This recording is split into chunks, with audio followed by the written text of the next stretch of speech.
Zainab Kagbo is a university graduate from IPAM with a bachelor's degree in business administration. According to her, white-collar jobs are not the only way to success as many young people believe. Zainab said she decided to pursue her childhood passion for woodwork and interior designing after a long search for employment. She added that with determination and complete dedication, women can realize their full potential.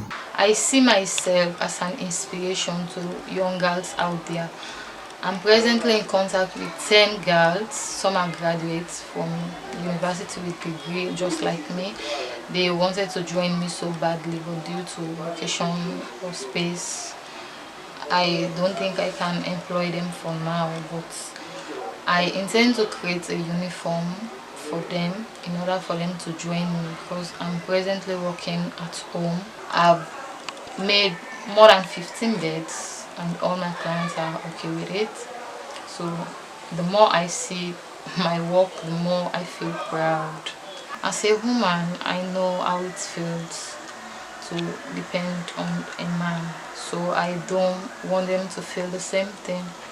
I just want to encourage them to do something better for themselves. She says her challenges are numerous, but she is willing to build on her talent to achieve the women's empowerment vision. I don't have a space currently, and I don't have some of the tools I should be working with.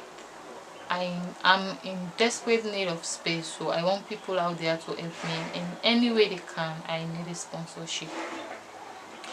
I want to empower women. I really want to employ them and train them well, because I want them to be self-reliant.